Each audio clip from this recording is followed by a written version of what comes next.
Can you have training technique that is too good for muscle growth? Well, technically no, but practically yes. And what I mean by that is that if you fixate on achieving perfect form to the detriment of training intensity, it can certainly have a negative impact on your results.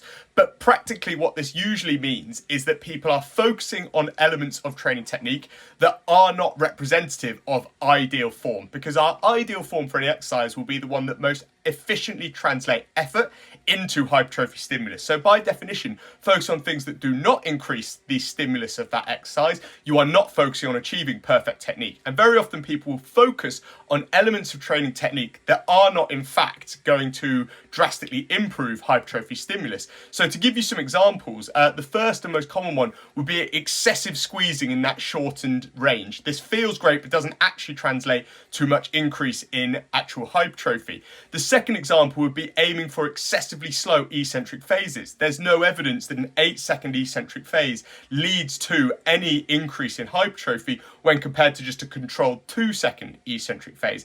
And finally, we've got excessively slow total rep durations. So this is both slow eccentric and concentric phases, adding up to like 10 seconds plus.